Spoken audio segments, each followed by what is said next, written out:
ready. They say they need to ban the podcast equipment and take y'all mics away.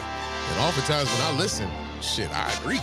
For real talk. Hey, man, just because we know people don't mean that they know things. A lot of us was in the same classes with some of these folks. That don't mean they were passing these classes. All the time. It ain't the world leaving you behind, man. It's your line of thinking. You think the science stopped evolving because you stopped learning, and it don't work that way. I couldn't imagine voting for somebody who thinks identifying with me is identifying with a felon. That's crazy as hell. I'm Mrs. Spann, and I'm approving these messages. This is the Mrs. Spann Official Podcast. Let's go.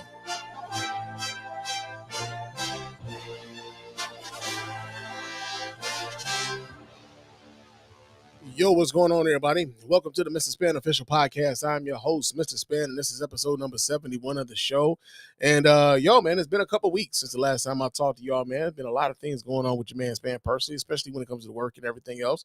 So it's been kind of keeping me away from the mic and what have you, man. You know, like getting in the way in ways that it does. But of course, we get to the mic when we get to the mic, and you know, we try to talk about the things that are going on in the world, and hopefully, you guys are rocking with what I think about what's going on with the world, right? So that's pretty much what we got going down. But of course, before we get into everything, I got to remind you guys how to get in touch with us over here at the Mr. Spann Official Podcast and let your voice be heard. You can go ahead and hit up that hotline at area code 313-288-0485. There's area code 313-288-0485. Leave us those voicemail messages. Of course, those messages will get played here live on the show, responded to in kind. You can also hit us up while we're doing the show live here, man, on YouTube and or Facebook. So if you're watching us on YouTube or Facebook, go ahead and hit up the hotline at area code 313-288-0485. Chop it up with your man Spann. Be a part of the show. Be a part of the conversation that we're having here on the show, right? And we appreciate everybody who does that. Also, if you want to talk to your man Spann throughout the week, few ways you can do that. You can hit me up on Blue Sky. I am on Blue Sky. That's mrspann.bsky.social, I believe that. Yeah, bsky, mrspann.bsky.social is how that goes over there. So if you're on Blue Sky, you can chop it up with your man Spann over there. I am on Threads as well. My name is Mr._Spann on Threads, and I am on Instagram as Mr._Spann as well. So for those of you who want to chop it up with your man Spann throughout the week, those are the ways in which you can do that and chop it up with me throughout the week. And I talk a lot. I'm mostly on Threads, but like, yo, man, if you really want to chop it up with your man Spann, those are ways in which you can be able to do that, right? Also, hit us up on YouTube with a thumbs up. Subscribe to the channel on YouTube, man. We really appreciate everybody who does that. You can comment on the YouTube channel while we're doing the show on YouTube, of course. Your comments, if they're you know, like conducive to the conversation that we're having here on the Spann Report Podcast Network and the Mr. Spann Official Podcast. In specifically, if it's conducive to the conversation, then we will highlight some of those comments over there on YouTube. But also, you know, we would appreciate if you guys would like and subscribe to videos over there as well. It doesn't cost you nothing to help us out in that way, right? Also, on Spotify and or iTunes, right? You can listen to us on both of those platforms. You can listen to us everywhere you get podcasts. But on Spotify and or iTunes, you can leave us a 5-star review. Those 5-star reviews are the ones that get right here live in the show. We really appreciate everybody who does that. That also doesn't cost you a dime. Just a couple minutes of your time to let everybody know why you're rocking with us over here at the Mr. Spann Official Podcast and the Spann Report Podcast Network in its entirety, right? And so we really appreciate you guys who do that. Also, if you do want to give us some money, though, if you do want to give us some cash, we don't want you to give us some cash and not get anything back in return. So we do have a store. We do have some merch in our store. We got t-shirts. We got coffee mugs. We got mouse pads. We got like laptop covers. We got a whole lot of the stuff in there, little trinkets for you. To not only just show your support, but also let the world know why you're rocking with us over here at the Spann Report Podcast Network and the Mr. Spann Official Podcast Network, man. Real talk. So we appreciate everybody who does that. And yo, man, thank you so much for you guys who are listening and for you guys who will be listening in the future and the whole nine, man. Real talk. So we got that going on, man. So like I said, lately it's been a couple weeks since the last time I talked to you. There's been a lot of shit that has happened in the last couple weeks, man. And like I feel bad in a sense because there's some stuff that happened here in Detroit area that I kind of wanted to speak to, and like, you know, work and like just life was just like stopping me from getting to this microphone, bro. But you know, I'm gonna try to get to as much stuff as I possibly can, you know, of the things that have been happening over the course of the last couple of weeks since the last time I was able to hit this mic. But I do want to say, man, like I want to reiterate something I said on the microphone a few weeks ago, where when it comes to Donald Trump and all of the things that are going to be happening with Donald Trump, we don't want to get inundated. We don't want to be deluged, and we don't want to be overwhelmed with everything that Trump has going on right now. When I said that, I meant that, and I still mean that, right? Unfortunately, there's just so much shit that's going on, man, where this motherfucker is dominating the news in a way where what I feel like what my role should be in this moment is, the things that are actually affecting people in a very real way. Those are the things that we recover. Some of the things that he does, like I said, some of the stuff that he does, like, just recently he did an executive order for, to make English the official language of the United States, right? Not that, like, that's another one of those performative as executive orders that he does in order to throw some red meat to his base to make them feel like he's actually doing something that they really care about. But ultimately, in the grand scheme of things, it doesn't mean a goddamn thing, right? People are still going to speak Spanish. People are still going to speak Chinese. People are still going to speak Portuguese. People are still going to speak Creole. People are still going to speak the language that they speak that is, that's easy for them to communicate in the community in the communities that they are frequenting. So, like, his whole idea of, we got to make English the official language of the United States of America. Like, English isn't even a United States thing. It's from Britain, right? It's from the English, so it's not even ours. You know what I'm saying? But I want people to understand that, like, we are not going to get caught up in all of the shit, but the things that really matter to folk, the things that people are being really affected by, we're going to talk about that shit here, right? And unfortunately, there's just, we found out this week that, Donald Trump is Vladimir Putin's bitch. We did find that out. We did find that out. We're going to talk about that a little bit later. But we got some other stuff that we're going to get into, right? And so one of the first stories that I kind of wanted to talk about is a matter of fact, in a way in which we were talking about things that really affects people in a very real way. We're going to talk about what's happening in Atlanta, right? Because we got this story here that's coming out of Atlanta. There's a grocery store owner who voted for Donald Trump, who has undocumented workers who, work for her, who are now scared to come to work because of Donald Trump's, alleged crackdown on undocumented immigrants. But also, her customers are not able to come to shop at her store because guess what? Grocery prices have also skyrocketed since Donald Trump became fucking president. So dig that. So we're going to go to CBS News. CBS News has the story. And we got video to this, so of course we're gonna pull the video up. But let me pull this up so you guys can watch right along with your man Spann, as we always do, because that's how we get down over here. And here we go. Let me see what we got. Like, do I got the video turned up? No, we don't. But we're gonna turn that video up and let's maximize that. Let's see what they're talking about here on CBS. Down on illegal immigration, a tension point has been revealed. At the center of it, businesses that rely on the undocumented to keep their farms or stores open. For tonight's In Depth, CBS's Nicole Valdez reports that tension can create uncertainty. Super, gracias. Inside this Atlanta grocery store, the price of a gallon of milk can at times be what brings in or drives customers away. How many customers do you think you see here on a regular day? About 65 customers handling. Luz Hernandez opened El Progreso supermarket in 2020, one of her 4 grocery stores across the Atlanta metro. And she got the 4. price of food right now, would you say, is the #1 problem that your customers are dealing with? Why they Hold on now. She said the price of groceries are the #1 issue that her customers are dealing with. Now, I know, and we know, that Donald Trump said that when he got elected on day 1, that would be one of the first things that he would address. Here we are, going into month 2, he ain't addressed it, and the prices of these grocery goods are going up. So much so that the customers are coming less and less to her stores. used to come and buy a food full the rack with $100. Now it's $300.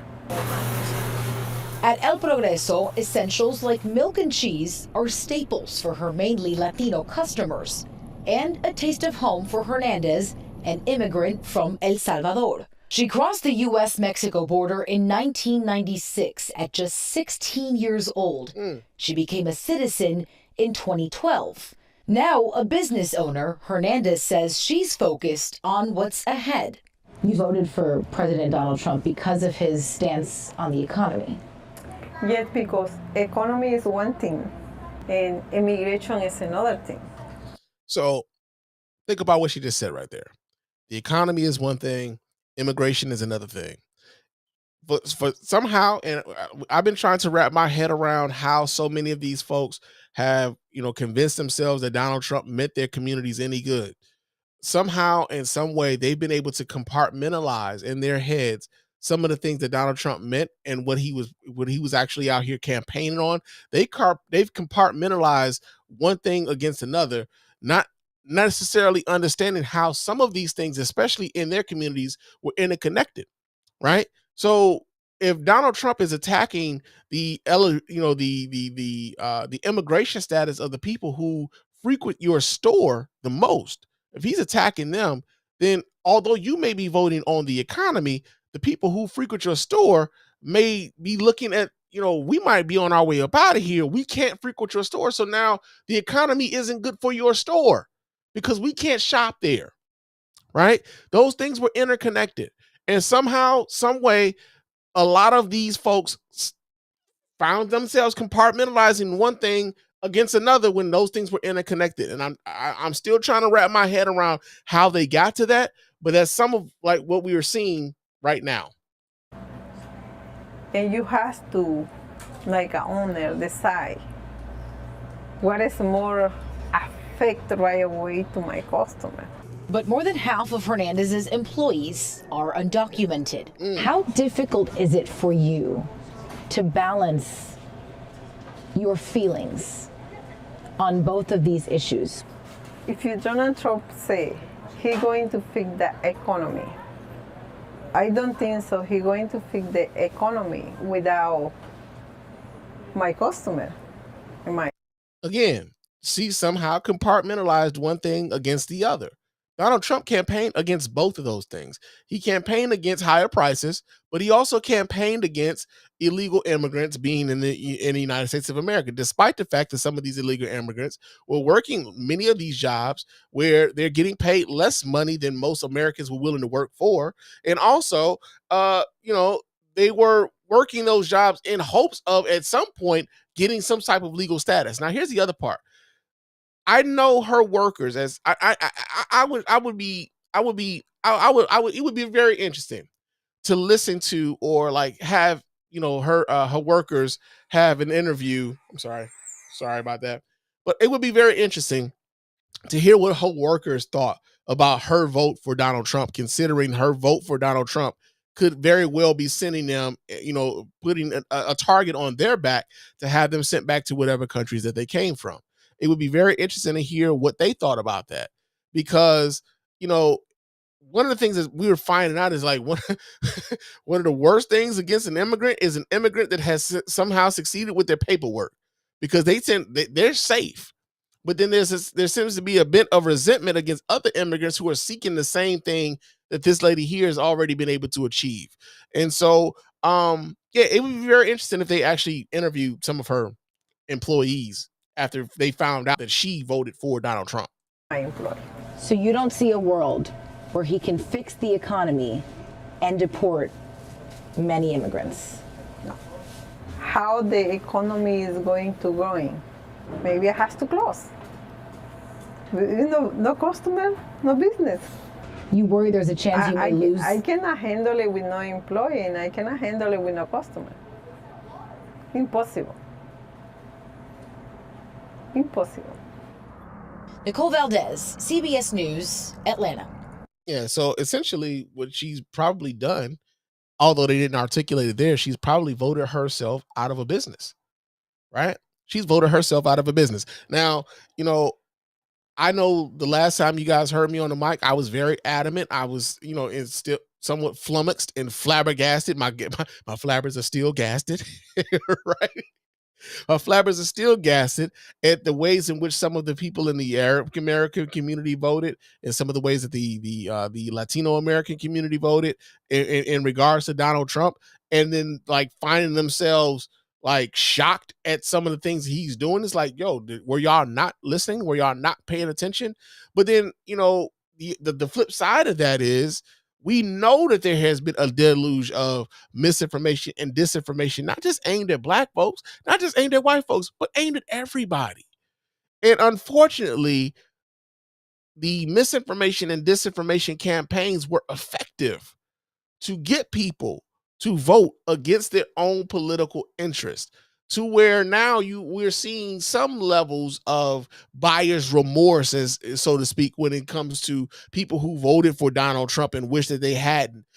We're seeing that when it comes to some of these town hall meetings when Republican congressional members come back to their districts, and you know, their people are like, "Hey man, what the fuck are y'all doing up there, man? Like, yo, I thought we was getting rid of the illegal immigrants, and I thought we were getting rid of the you know, the waste, you know, the waste, fraud, and abuse. But you just, you know, my son is a veteran, and he was working with other veterans at the VA for like post-traumatic stress and stuff, and y'all cut his job. My daughter was she was one of the like the forest rangers and stuff, and y'all cut her job. What the fuck? And it's like they did not understand.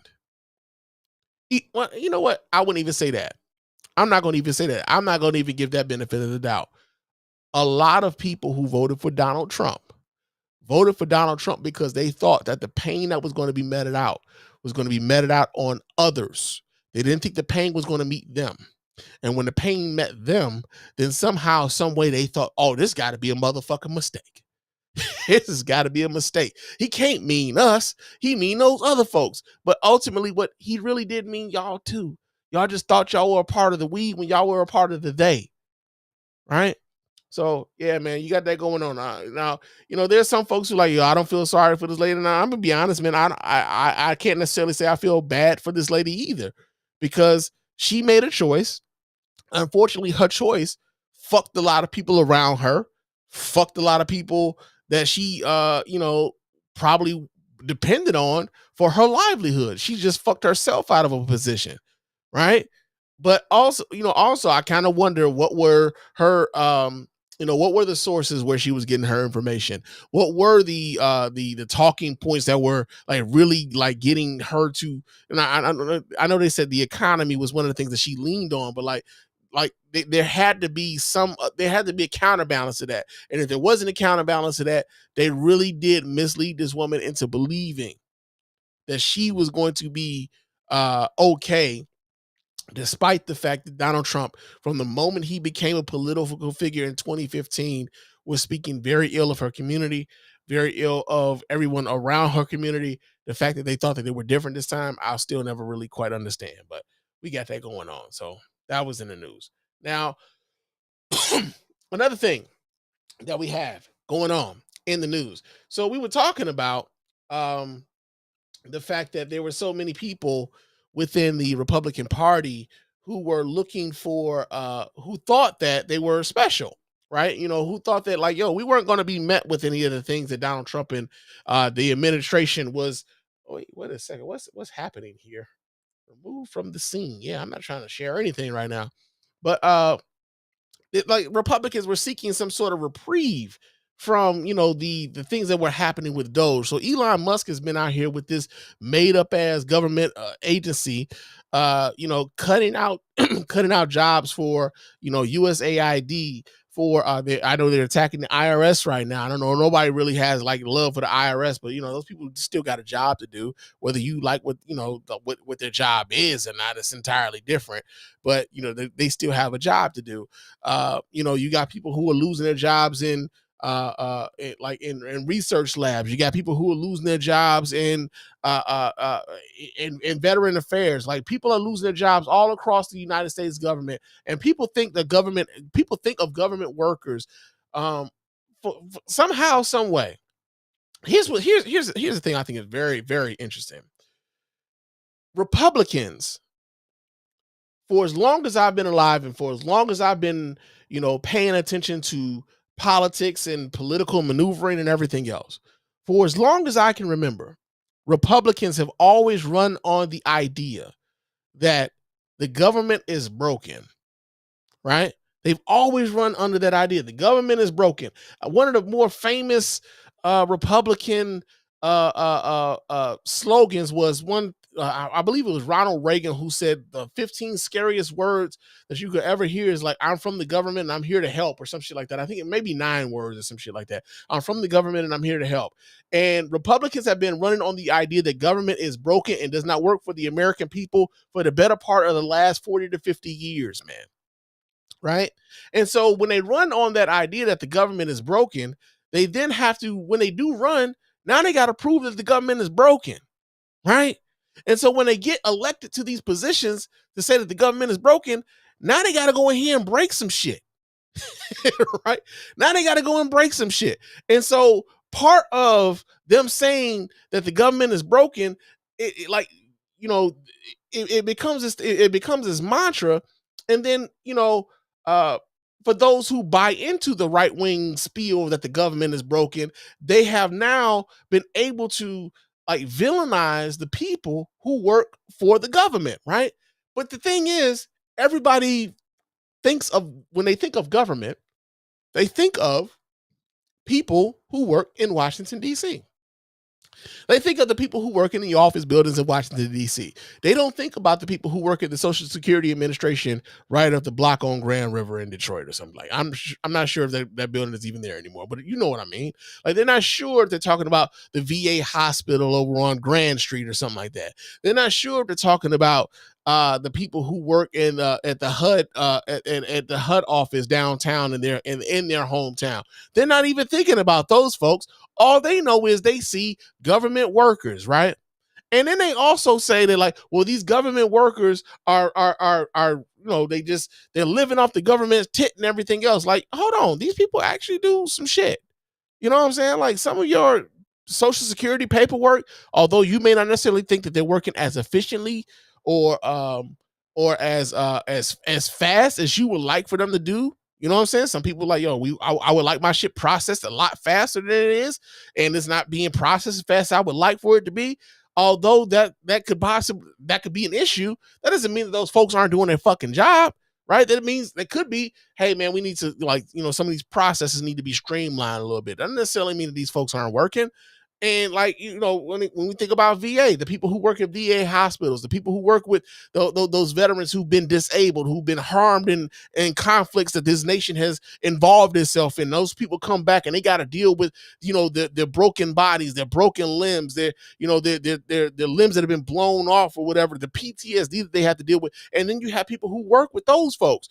You don't think that those people deserve to be compensated for the work that they put in with your loved one who is dealing with those issues? Right? But Republicans have, by and large, sold people on the idea that the government, that people who work for the government somehow are on the government like they just out here collecting a check and not doing a motherfucking thing, right? Ironically enough, it'd be Republican politicians who are also collecting a government check, by the way, who are also collecting a government check that is 6 figures, by the way, who are also collecting government checks where they vote on their own fucking raises, by the way, right? Who are telling you that these other government workers aren't worth the money that you are paying them, right? Now, the other part that I think is interesting is that, you know, we have we now, for whatever reason, have a rogue government agency by the name of Doge that is run by Elon Musk right at this moment, right? And, you know, it's been interesting in how you know, the White House has been very kind of standoffish as to who's running Doge and who isn't. They named some lady and said she's the administrator of it. I'm sure she was like, I am. Like, when they named who the fuck she was, like, but ultimately Elon Musk is running this shit, right? But think about this for a second. All of these Republican governors and senators and Congress people are asking for exemptions from Doge to keep the funding in their districts and in their states from being cut, because they didn't think that those cuts would affect the people in their states and in their districts. But by and large, they are affecting the people in their states and their districts. They're now asking for exemptions for that shit. Understand that it takes a very stupid type of person to believe that someone like Elon Musk, who gets paid $8 million a day, while he's working for the U.S. government, while also collecting over $18 billion from the U.S. government through government contracts through his companies like Tesla and SpaceX and Starlink and what have you, is the one to go to gauge whether or not other people are able to justify their contracts with the government or not. That is a clear-cut conflict of fucking interest. Very stupid people believe that Elon Musk is the person to audit all of this shit, right? Think about this for a second. There are people who we have whose job it is to audit government agencies and whether or not they're doing what they're supposed to be doing with said monies that have been allocated toward these agencies, right? They call those folks inspectors generals, right? The inspectors generals are the ones who go in and audit these agencies to say whether or not they're spending the money in the ways in which the Congress, because it is the Congress who has the power of the purse, not the fucking president, right? Here we are with the fucking civics lessons again. The Congress is the one with the power of the purse, not the president. The president cannot unilaterally say, I'm not going to spend this money that the Congress has allocated. That is against the fucking law. This is why some of this shit is already in the courts right now. Okay? So, the Congress allocates the funds. Elon Musk is saying, hey, we're finding waste, fraud, and abuse, and he's going to put it on his website, but the shit that he's put on the website ain't even fucking factual. They're making mistakes. Hey, they're firing people and then having to hire them back. The people who are over our nuclear fucking bombs, they fired those people. They fired those folks. Our nuclear arsenal is under the care of these people. They let them people go. They had to hire them back. Okay? They are out here fucking up royally. Royally, man. And yet somehow, some way, people believe that Elon Musk is the one to go in here and he's going to cut it. He's going to find the waste, fraud, and abuse. How about we find the waste, fraud, and abuse that we pay to Elon Musk? You know, y'all talking about saving the government money. How about we not pay Elon Musk $8 million motherfucking dollars a day? How about that? How about we cancel those government contracts that we have with Elon Musk, with the U.S. government, to the tune of $18 billion or more? If we were looking for waste, fraud, and abuse, how about we go to the Department of Defense, who has a government budget of over $800 billion? Mega! But that's not what they're doing. That's not what they're doing. They're going after the little people. They're going after the people who make $50,000 to $100,000 a year working for the United States government. People who work in Social Security, people who work in Medicaid, people who work for the North, what's that? NOAA, which is like is one of our weather forecasting agencies, which actually predicts how severe a hurricane could be, where it's going, and what strength is going to be when it hits landfall. Those folks, they're firing those people. But you want me to believe that Elon Musk, who has a financial stake in this, is going to come out and tell you what all the waste, fraud, and abuse is? Get the fuck out of here. You got to be a special level of stupid to believe that. A special level of stupid. But I've said this on this microphone, and I'm going to say this again. One of the biggest tricks that the rich people have ever pulled on the United States is that they've convinced middle-class folks that people who are of lesser economic means are their problem. At the same time, they are robbing the both of us. Right? I could give less than two fucks whether or not Rashad and I'm getting $3,000 a month of food stamps. I can't. Especially when I know Elon Musk is getting $8 million just today. Just today, this nigga's getting $8 million. Rashad got $3,000 this month in food stamps. He probably gonna sell some of those food stamps so he can get some money so he can do some other shit for his family. I can't be mad at that. But I'll be damned if I believe that man is more of a problem than somebody who's getting $8 million a day and telling me that the people who are doing the weather shit are a problem. while he's collecting $8 million. Get the fuck out of here. Unfortunately, though, because of so much misinformation and disinformation, it's been over a decade now. We've been with social media and everything else, we've been so flooded with it that we've come to a point where people can't even agree on factual information anymore. We have become that fractured in America where objective truths can't be agreed to anymore.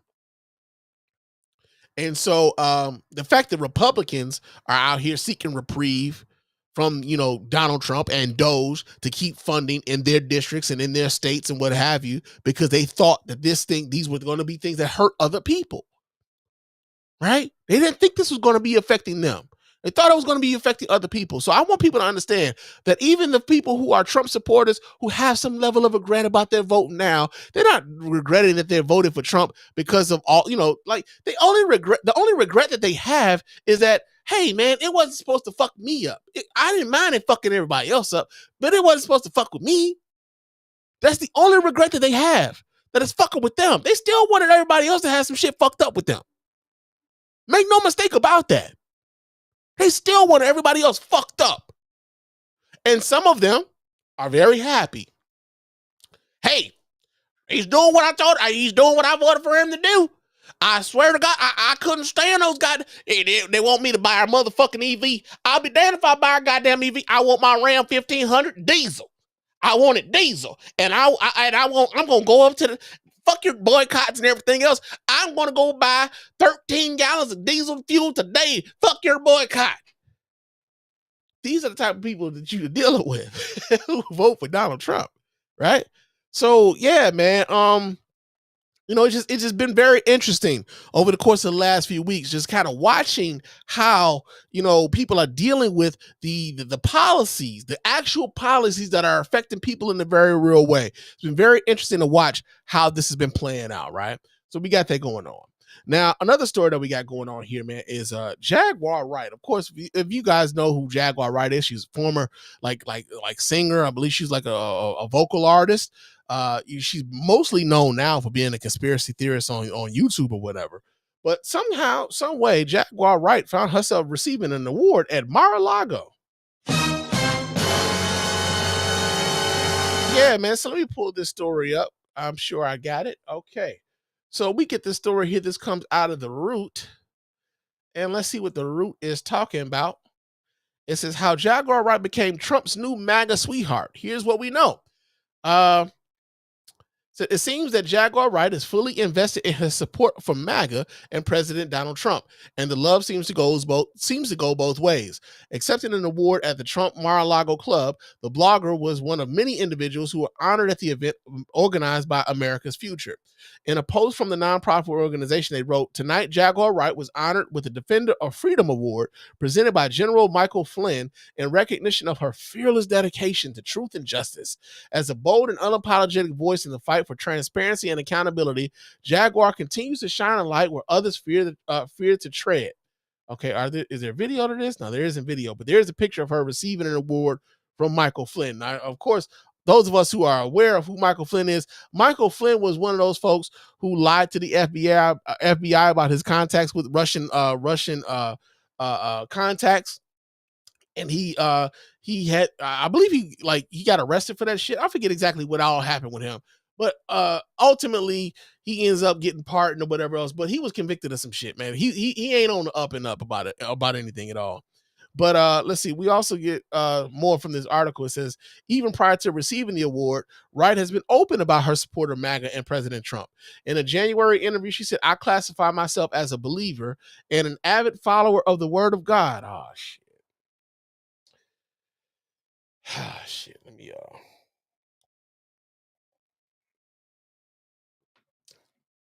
listen.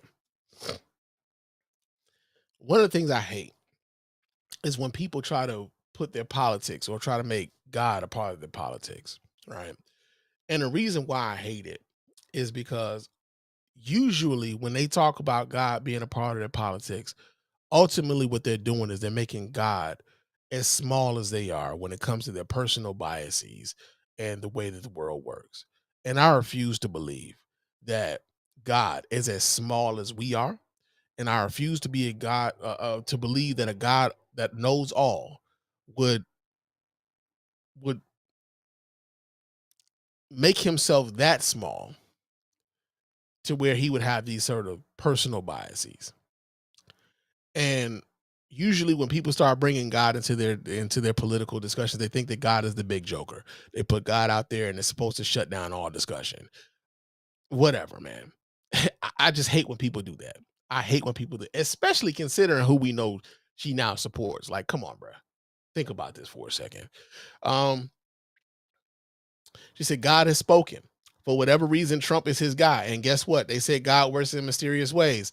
Nothing happens unless God permits it to happen. I guess that meant God wanted Trump.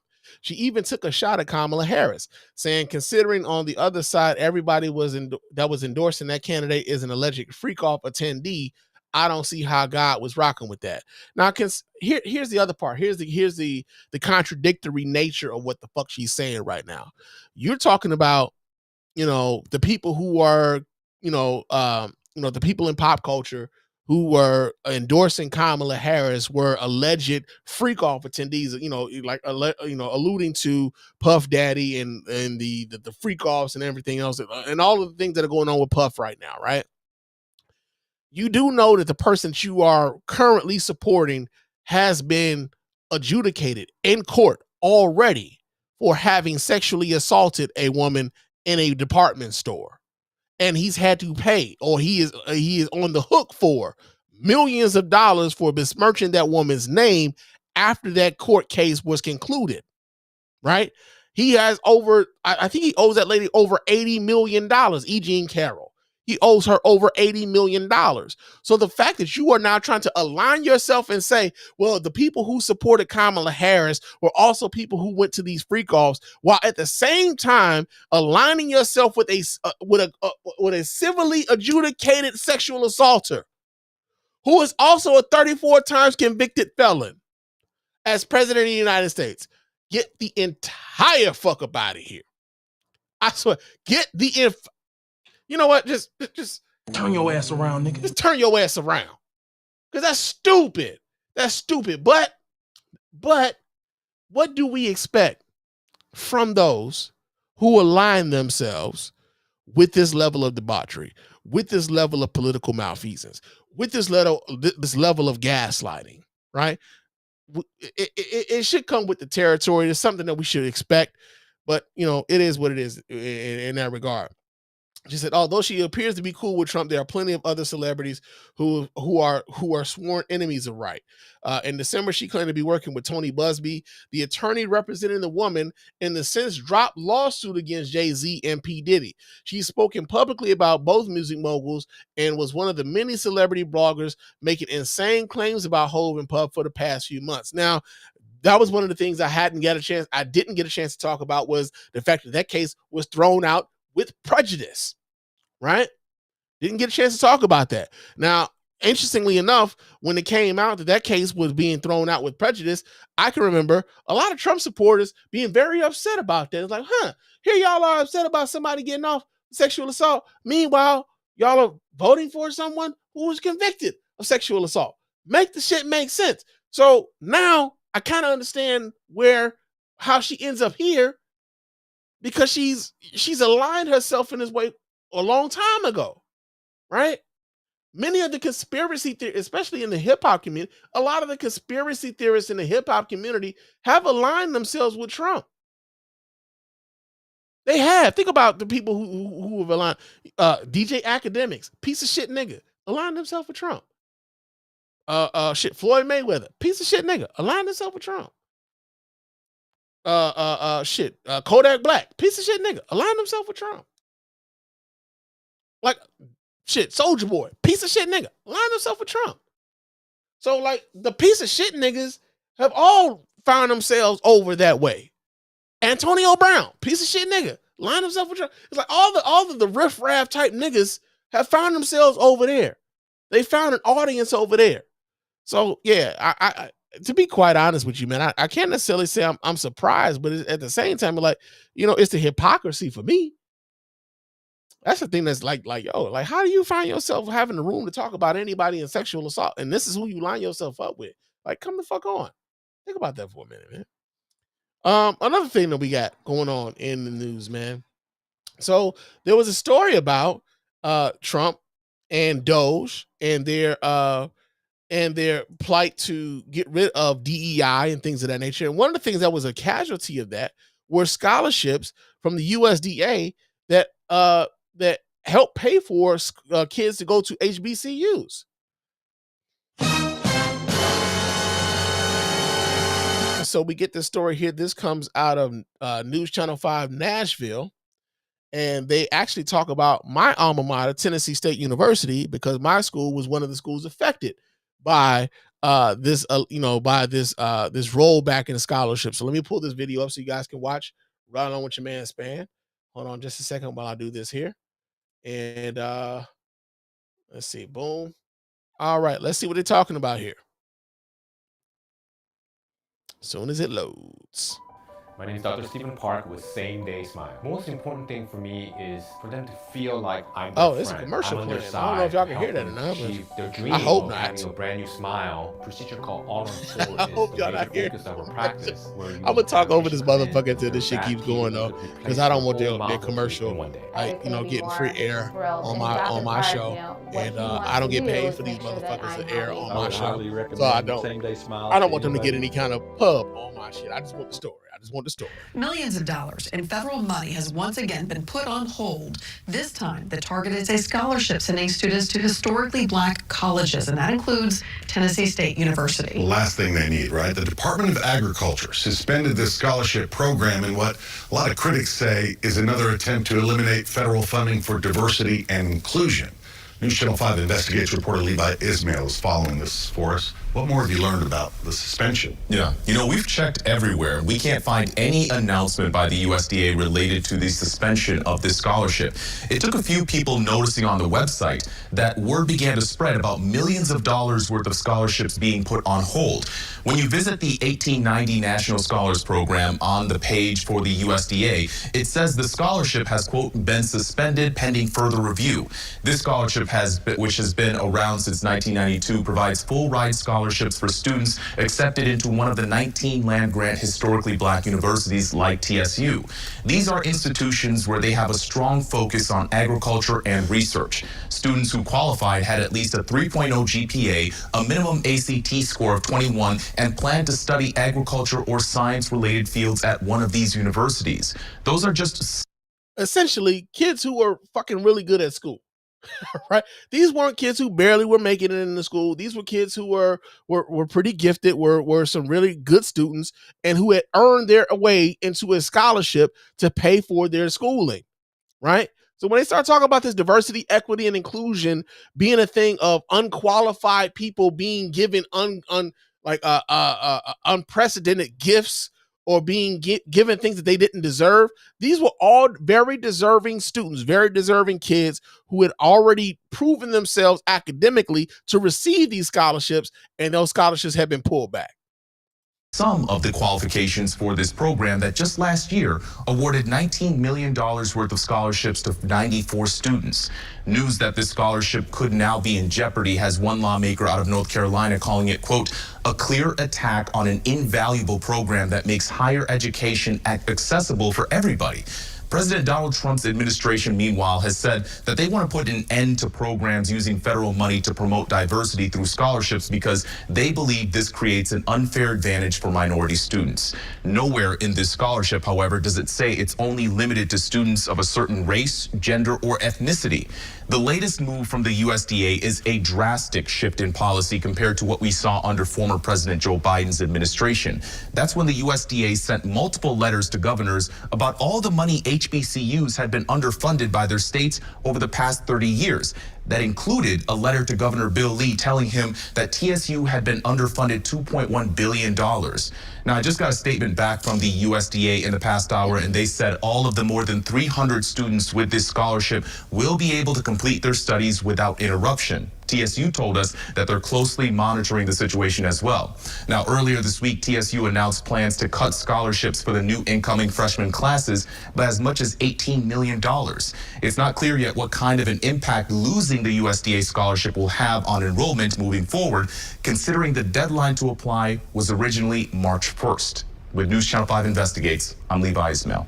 Yeah, man. So, and TSU wasn't the only historically black college, that was affected by this. I'm sure there were, I believe Alabama A&M, North Carolina A&T, plenty of other black colleges across the country were affected by this, especially colleges that have agricultural programs and research programs were affected by this. And like one of the things I always think about when we start talking about programs like this, especially considering this administration and how this administration is meting these sorts of policies out, is the black folk who found themselves voting for this piece of shit, right? Who thought that this wasn't going to be this wasn't going to affect black people in any real way, in a negative way. And then you find out they're like, yo, it's not just, the Social Security. It's not just the VA, but they're also coming after kids' college scholarships, right? The best and brightest among us, they're coming after those kids too. So for those black folks who found themselves voting for Donald Trump because for whatever reason you didn't think you could vote for a woman, or for whatever reason that you thought that she wasn't doing enough for black people, or she didn't have a policy for black men, all this other bullshit that people were telling themselves, all the other bullshit that y'all fell for coming down the misinformation and disinformation pipeline. Did you see Kamala Harris going out of her way to take scholarships out of black kids' hands? Was that one of the things that you saw Kamala Harris doing as president of the United States? Because I sure as shit didn't. I could have told you this shit was going to happen when it came to this piece of shit. But I sure as hell didn't see that coming from Kamala Harris. Right? Now, one of the things that I also want to point out is that there was an update to this story. So there was an update.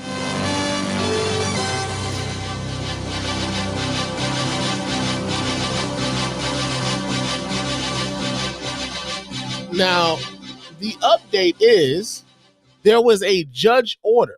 There was a fucking order from a federal judge that actually restored the $19 million in scholarships for these HBCU students. It took a quarter. All right, so we get this story here. This comes out of Alabama.com. All right. Says the federal government has reopened a multi-million-dollar scholarship program for historically black colleges and universities, according to the department's website. Alabama A&M and Tuskegee University are two of the 19 recipients of the 1890 Scholars Program, a U.S. Department of Agriculture program that provides full tuition, room and board for students studying food, agricultural, natural resource, and other related sciences. The U.S. Department of Agriculture is accepting applications again after the site showed suspended pending further review last week. Applications are being accepted through March 15th instead of the original March 1st deadline, of course, probably because these motherfuckers had took the shit down. On February 21st, a federal judge temporarily blocked President Donald Trump's anti-DEI executive order from his first day in office. The language related to canceling equity-related grants was too vague and invited an arbitrary and discriminatory enforcement, wrote U.S. District Judge Adam B. Adelson, who was also appointed by former President Joe Biden. Yo, man. Joe Biden's still coming through even though he ain't there. The possibilities are almost endless and many are pernicious. An Alabama A&M administrator said that their 35 scholars are in high workforce demand majors such as food, science, forestry, and other major needs in agriculture. In a post on Twitter, on a post on X, formerly known as Twitter, Representative Terry Sewell said that these scholarships exist to cultivate the next generation of agricultural leaders and scholars. Suspending them will rip away opportunities from our students and hurt our nation's farming communities in the long term. She added, the Trump administration must reverse this decision immediately. The U.S. Department of Agriculture offered $19.2 million to 94 students last year.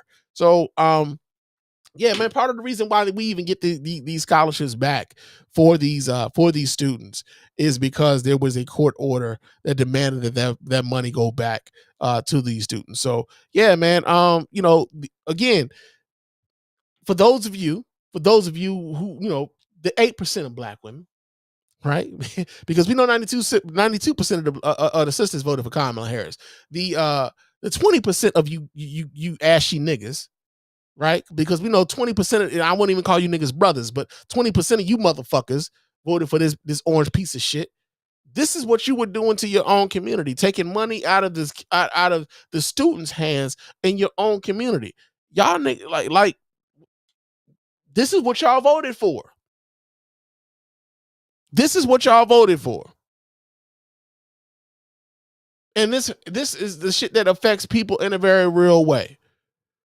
So when we are talking about the shit that Trump is doing here, we're talking about shit that Trump is doing that affects folk in a real way. We're not talking about the shit that, like, he's just doing for shock value, the shit that he's doing to throw red meat to the base and all that other shit. Nah, fuck all that shit. I'm talking about the shit that really affects us in a very real way. Our kids are their schooling being threatened because of this piece of shit. Nerve of you niggas, man. I will never forgive anybody who voted for this nigga. Let me just make that clear right now. I will never forgive anybody who voted for this nigga. Fuck y'all. All right. So,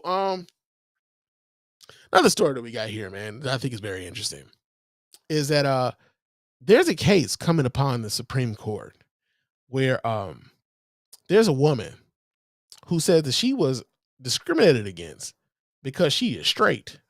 I'm supposed to feel sorry for that bitch. I don't. I don't either.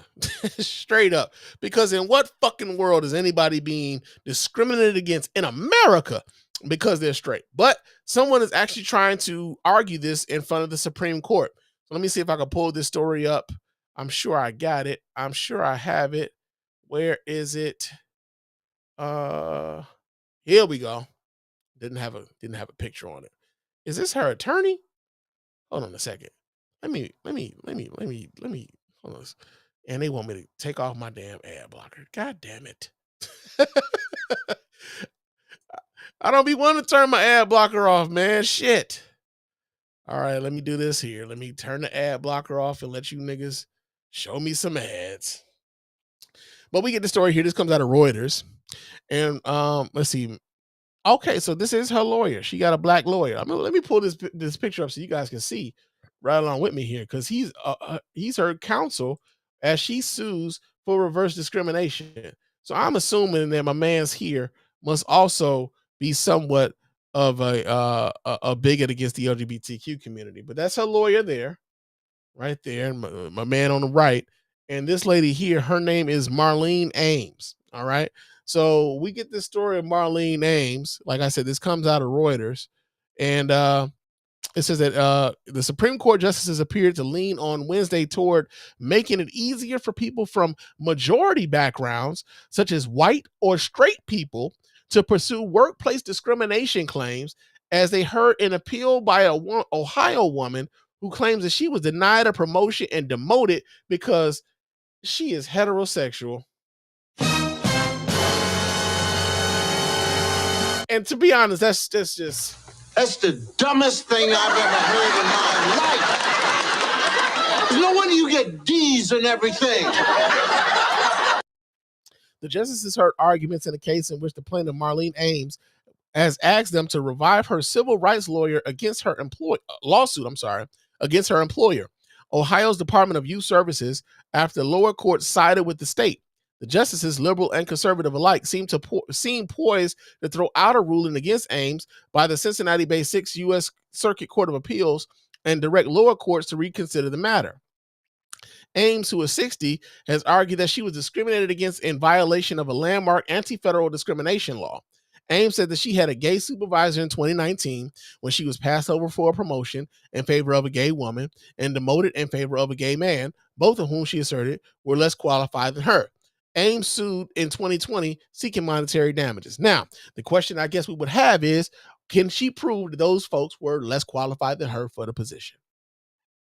Right?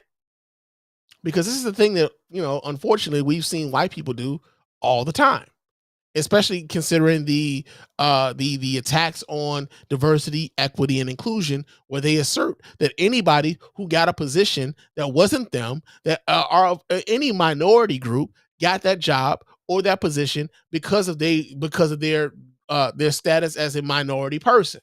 Right? They couldn't have possibly got that job because they were qualified for said position. So the fact that she is out here like suing now and the Supreme Court is considering taking the case up has tremendous motherfucking ramifications going forward on what discrimination looks like in America. Right? They're totally trying to reverse what discrimination means here in America. Understand this and hear me clearly. White folks are afraid, deathly afraid of being a minority in the United States of America. Hear me clearly when I say this. White people are slotted to become a minority in America by the year 2045. This is their death grip on power in the United States of America, to the point now where they're trying to preemptively flip what discrimination means before they become a minority, and also concentrate power in the hands of whiteness in America. This is why they want to get rid of no fault divorce. They don't want white women to be able to just divorce the ass all willy-nilly. This is why they want to get rid of women's ability to their bodily autonomy. They don't want white women to be able to get rid of these babies all willy-nilly. This is why they are adamant about shipping people of brown and black descent out of this motherfucker. They don't want anybody coming here that are brown or black. But, Donald Trump did just say he wanted the Afrikaners from South Africa, the white Afrikaners from South Africa to come over here. As a matter of fact, he's also putting out $5 million gold cards instead of green cards. And so that rich people will be able to buy themselves into American citizenship with $5 million. Right? These are the things that they are doing to concentrate power within whiteness, because they understand completely that they are going to be a minority in this country. They are scheduled to be a minority in this country by the year 2045. This is why you're seeing the franticness about others right now. Gay people don't produce children, so they don't want those gay people here. As a matter of fact, they would like to legislate gay people away from this country. They don't want gay people who can't produce children to be able to raise children, despite the fact that we got millions of kids in orphanages who need homes and who need very good parents. And some of these LGBTQ parents could be very good for these kids. They don't want those kids indoctrinated with that, because they think that contributes to their marginalization, their further marginalization in America. We're watching the death throes of white power, whiteness in America. We're witnessing it in real time right now. We're witnessing it to the point where some ridiculous white lady that's 60 years old says that somebody she lost a job and was demoted because she was straight. Get the fuck out of here. Get the fuck out of here. And the Supreme Court, which has been packed, by the way, by Donald Trump and by George W. Bush, two presidents whom were able to put Supreme Court justices up there who didn't win the popular vote, by the way. But I believe there's about 5 justices on that court right now that were appointed by the two of those dudes. 5 out of the 9. So we're watching and we're witnessing them trying to reverse what discrimination means to their benefit preemptively, because they want the legislation and they want the laws to reflect them being discriminated against as a minority before the shit even happens. Before it even happens. We're watching this shit in real time. A ruling in favor of Ames could boast of the growing number of lawsuits by white and straight workers claiming illegal bias, often called reverse discrimination, amid a backlash by conservatives and Republicans against initiatives promoting diversity, equity, and inclusion in the workforce. On his first day back in office in January, Republican President Donald Trump ordered the dismantling of such policies in federal agencies and encouraged private companies to follow suit. At issue in the Ames case is the requirement by some U.S. courts that plaintiffs from majority groups provide more evidence than minority plaintiffs to show that they face discrimination under Title VII of the Civil Rights Act of 1964. This law prohibits discrimination based on characteristics such as race, religion, national origin, and sex, including sexual orientation. These courts have said that the higher bar is justified because discrimination against those workers is relatively uncommon, which it is. It's fucking uncommon for a majority person in the society to be discriminated against a minority. Because chances are, if you're part of the majority, if you're part of the majority population, chances are there's someplace else for your ass to go. You're like, all right, fuck, I don't even want to be over there. I don't even fuck with them people over there, right? So the Sixth Circuit concluded in 2023 that Ames had not shown the required background circumstances, indicating that a defendant accused of workplace bias is that unusual employer who discriminates against the majority. Zhao Wang, the lawyer arguing for Ames, said that the Supreme Court has decided in prior rulings that the Title VII aims to eradicate all discrimination in the workplace. But the background circumstance rule doesn't do that. It doesn't eradicate discrimination, Wang said. It instructs courts to practice it by sorting individuals into majority and minority groups based on their race, their sex, and their protected characteristic, and applying the evidentiary presumption against plaintiffs based solely on their being a majority group, however you define it. So, again, man, this is going to be one of those cases that I think people should probably pay a little bit more attention to as I'm sure, things come down the pike. But understand, man, that these are the things. These are the ways in which they try to take rights away from minority groups, right? So even if, say for instance, here's what's going to be tripped out. Say for instance. They're trying to take rights away from minority groups. But eventually the minority groups are going to become a part of the majority. And then they're going to wield these rules against you as part of the majority, as if those minority groups haven't been on the other side of this for the vast majority of the whole fucking existence here in this country. Right? This is also part of the reason why they don't want your kids learning the trueness, like the true nature of this nation's history. This is why they've been attacking CRT and calling everything that has anything to do with African American history CRT, as opposed to what the fuck CRT really is, right? This is why they've been attacking DEI, despite the fact that we know that they're using DEI as a euphemism for the word nigga. But they and even though the white women have been the vast majority to benefit from DEI programs, they're using it as a cudgel against any sort of advancement that people of color have been able to obtain in this nation. They're trying to roll all of that shit back. All of it. So we got that going on. I had a few other stories here, man, but I'm gonna cut a couple of these out because Amanda Seals isn't all that important, and yeah, I'm not gonna do those. But I am gonna talk about Stephen A. Smith's trifling that. We are gonna talk about this trifling motherfucker, man. Y'all really have made this nigga believe that he's gonna be president of the United States.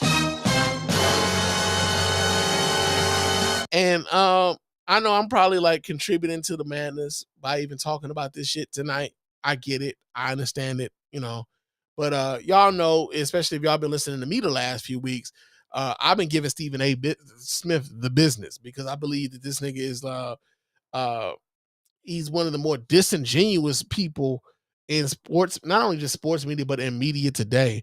And he's positioned himself as someone who speaks for the black community in ways that I don't necessarily appreciate, for one. And then for two, the fact that the mainstream media keeps propping this nigga up as if, you know, it's almost like the thing that they do with Charlemagne, right? Like, I'm trying to figure out why Charlemagne became the go-to nigga that they would always go to when it comes to speaking to black people about politics. I'm kind of wondering why they think that Stephen A. Smith would be a fucking viable candidate for president of the United States, right?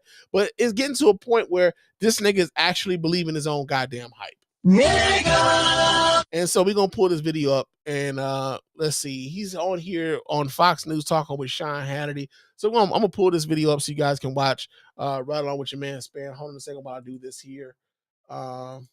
Here we go. All right, let's see what this goofy motherfucker is talking about. So the Democrats went radical left. They picked new party leaders. They're struggling to find out who to rally behind in 2028. A recent poll of potential presidential nominees shows former Vice President Kamala Harris in the lead at 33%, followed by former Transportation Secretary Pothole Pete Buttigieg at 9%, Gavin Newsom at 7%, and the recent vice presidential nominee Tim Walz sits at 3%. 1 point behind him is our friend Stephen A. Smith, who is currently the star of First Take on ESPN. Okay, first things first, I kind of wonder who the fuck McLaughlin and Associates are. Never heard of these people. The other part I want to know is who the fuck even put Stephen A. Smith up as a goddamn option? Like, for real talk. Like, I'm honestly trying to figure that out. Who would even put him as an option? Considering some of the rhetoric that Stephen A. Smith has been saying. He's not a Democrat. Stephen A. Smith goes out of his way to tell everybody, I am an independent. So why then would anybody be putting this nigga along the Democrats? That part, I have no clue. ESPN, and he said he might consider a run. Really, Stephen? Look. The Democratic Party looks so pathetic after this election. I might entertain running. I just might change my mind one day. I doubt it, but I might. Because how much would it take to beat y'all? And Trump can't run again. Well, you got to understand something, Stephen A. Kamala Harris got 77 million fucking votes. I'm sorry, over 70 million votes. I'm sorry. Donald Trump didn't, like, he only won by a little bit over a percentage point. Only 49% of people vote. He didn't win in a landslide that the Republicans are saying that he won by, right? He didn't win by that big a margin. As a matter of fact, he lost by a much larger margin to Joe Biden the last time that he ran. But you never saw the Republicans calling whatever it was you never saw the Republicans saying that Donald Trump lost by a landslide when Joe Biden came in and he won. He had the House of Representatives and he had the Senate. You didn't see them saying that he won in a landslide. Suddenly, we're supposed to all believe that Donald Trump won in a landslide. Kamala Harris got over 70 million motherfucking votes, and she had only been running for over 100 days. Donald Trump had been running for 2 fucking years. Right? So the idea that it would take nothing for you to be able to run against any of these Democrats, it won't take nothing. Who are y'all? Who are y'all to run against? Y'all, nigga, who the fuck are you? You don't even know what the fuck you talking about half the time. And your damn show won't even have, a lot of the athletes who would normally be kind of be behind, the black presidential Democratic nominee. A lot of them ain't fucking with you right now. Right? A lot of them feel like you kind of like on some sucker shit. And to be quite honest with you, I can't necessarily blame them. Can't necessarily blame them. But let's go. Now, Stephen A. also has come out strong against Trump's recent actions to dismantle the DEI wokeness that took over our government under Biden and, of course, before him, Barack Obama. And Also, the way that they try to use he said DEI wokeness, right? Here's the thing, man. I will not, and I still will never allow for these white people to take woke away from me. I'm not going to allow them to do that because I understand what it means to be woke. And honestly, like if you are walking around here thinking that it's bad to be woke and use a goddamn fool, I like straight up, you got to be one of the stupidest motherfuckers. And supposed to feel sorry for that bitch. I don't. You stupid, and I don't feel sorry for you. Okay. But like these are the things that they put out. Like they want us to feel ashamed of being aware of what's happening. Think about how stupid you got to be advertising that I am not woke. I don't know what the fuck is going on. Right? They have convinced their people. They have convinced their people that woke is bad. And they are out here with t-shirts and hats and I am not woke. You a goddamn zombie then. Then you're a goddamn zombie. And he is preparing for a presidential run? Let's ask him. Stephen A., how are you? Okay, what you said is, I might entertain running for president. You can't afford the pay cut by your own admission, and if you run, your party would never nominate you because you're far too reasonable, although I have a couple of bones to pick with you tonight. It's not because he's far too reasonable. It's because he don't know what the fuck he's talking about half the time. Well, first of all, number one, you're absolutely right. My lifestyle is quite lovely, and I would not want to ruin that by running for the presidency of the United States of America. I have no interest, but I was just trying to make a profound point, and that is that I think the Democratic Party in the state that they find themselves in, I think somebody like me could actually win. I certainly think that I could beat any of those candidates that you put on the screen. I can tell you that right now. And he couldn't. Y'all have convinced. Here's the thing, right? Because I've been seeing outlets like awful announcing for the win. I've seen a lot of it happening on Fox News. Certain outlets on social media and everything else, man. And I've been adamant about this. A lot of these places need to stop astroturfing this motherfucking idea, right? Because this is how we get someone like a Stephen A. Smith believing that they actually have a legitimate path to the White House.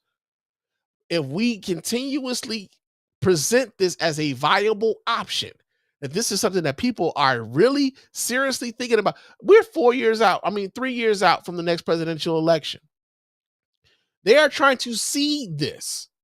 And I'm going to be honest with you. If I'm going to put on my conspiracy, my conspiratorial hat, they are trying to see this as a viable thing. Hey, let's give them Stephen A. Smith, the entertainer, the loudmouth, the talker, as their Donald Trump, right? Because we've been hearing stories like that the Democrats need their own Donald Trump sort of like candidate and what have you. The Democrats don't need their own version of Donald Trump. What the Democrats need is someone who is going to speak to the concerns of the people. Stephen A. Smith oftentimes is just like, if you can't tell, he's more of a self-promoter than anything else. He's about himself in much the same way that Donald Trump is. That doesn't make him a viable presidential candidate. Never mind the fact that many of the things that he said recently have rubbed a lot of black folks the wrong way. Never mind some of the things that he said on his own sports show that have rubbed a lot of black folks the wrong way. So the idea that he has in his head that he could beat Kamala Harris in a 1-to-1 in the Democratic primary. I swear to God, this nigga got to be smoking some of the finest weed that anybody has ever grown in the history of weed growing. As much as he would be like, stay off the weed, as he would say, I would say, well, shit, if you are off the weed, nigga, then what the fuck are you really on? because nobody believed that you would ever be a real serious, considerate candidate for president of the United States, man. Nobody in their motherfucking right mind. I certainly think if I was running up against somebody like you, I would win that race too. So when you think about the candidates that you possibly go if you up run, against, I'm running. If you run, I'll run. Listen. You have no chance in hell of beating me because you're too rigid. You don't have any patience for people that disagree with you. You'd lose your mind. No, on you're the other going to lecture hand, am a people man on of the patience? people. Okay, and now we get the circle jerk between Stephen A. and his friend Sean Hannity, which is another reason why Stephen A. Smith will never be a motherfucking candidate for president of the United States on the Democratic ticket. He's too fucking chummy with this piece of shit. Let's keep it a buck, man. Let's keep it a buck. We got a comment here. We got Ann in the chat room. Shout out to Ann. How you doing? And she says, great show. Been dipping into your broadcast from Montana. Shout out to Montana. Listen, I do not expect there to be a lot of folks in Montana to listen to me, but like, I appreciate you. Like, real talk. But she says, from Montana, when I catch you live, I really appreciate your political perspective and ability to skillfully sling expletives exactly where they are warranted. Listen, I appreciate that. I really do. I'm trying to cut back on the cussing. I really am. Some of my family, I be wanting them to watch the show, and they, like some of my elders, they be getting on me. They say, I be wanting to watch, but boy, you cuss too much. But I'm a product of my environment, and sometimes, man, you gotta give it how you see it and give it how you feel it, and it just happens the way that it happens. But thank you so much, and I appreciate you watching and continuing to watch, and I appreciate your support of the show. Thank you so much, Ann. Appreciate you. But yeah, man, like this whole Stephen A. Smith and the circle jerk that he does with Sean Hannity and stuff, this right here is the reason why Stephen A. Smith will never be a viable presidential candidate on the Democratic ticket. He's too chummy with people like this. And if you're chummy with people like this, people are like, hey, what the fuck are you talking about, bro? We ain't paying you no attention whatsoever. And he's buying into his own hype, but also I also kind of want like to let folks know you're starting to see stories seeding this already. Be wary of that. Be very wary of that. They're seeding stories all across social media about the possibility of Stephen A. being a presidential candidate on the Democratic ticket. Be very mindful of this shit. Seriously. Because they're trying to seed some bullshit in order to pave the way for them to win the next time. Right? Stephen A. Smith can be a useful idiot as much as he wants to be. That doesn't mean that we have to buy into his useful idiotness. Right? We don't have to do that. So we got that going on, man. Now, finally, I know I've been talking a good long while, but we're gonna get to why we came. We're gonna get to why we came, man. Donald Trump just proved to everybody why he is Vladimir Putin's bitch. Yeah, man. So for those of you who are not aware, the president of Ukraine, Vladimir Zelensky, came to the United States. He was having a summit of somewhat with with Donald Trump, and he also had a meeting in the Oval Office with Donald Trump and JD Vance, and the press was there, and Marco Rubio was there, and they're talking about the conditions in Ukraine. Right. And how the situation in Ukraine kind of came to be what it is. And for whatever reason, JD Vance had his panties in a bunch about whether or not Vladimir Zelensky was thankful enough of the help that the United States had been given to Ukraine up to this point. What the fuck, y'all? God damn! God damn! God damn! What? Fuck! Yeah, and like, let's be honest though, right? Vladimir Zelensky has been very adamant about his gratefulness about how the United States has been one of the more staunch allies that Ukraine has been able to lean on in regards to their being able to fend off this aggression coming from Russia, right? Russia invaded Ukraine. Russia is trying to reconstruct the Soviet Union. right?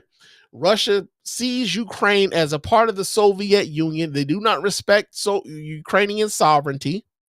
And they feel as though if they invade Ukraine and overtake Ukraine, they can bring Ukraine back into the fold as a Russian a colony or a part of the Russian Soviet Union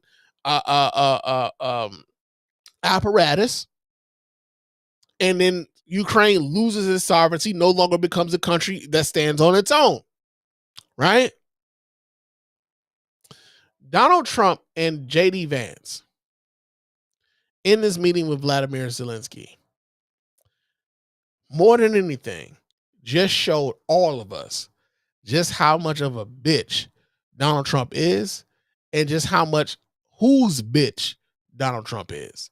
So what we're going to do is we're going to watch Donald Trump's, interaction with Vladimir Zelensky and J.D. Vance's interaction with Vladimir Zelensky. But also we're going to, kind of look into some of the things that have been happening since Donald Trump has become president that will also solidify why Donald Trump is Vladimir Putin's bitch. All right. So let me pull this up so you guys can watch right along with your man Spann, because we always pull these things up. I don't want y'all to think I'm just talking out of my ass the same way that Donald Trump be talking out of his. So let me do this here.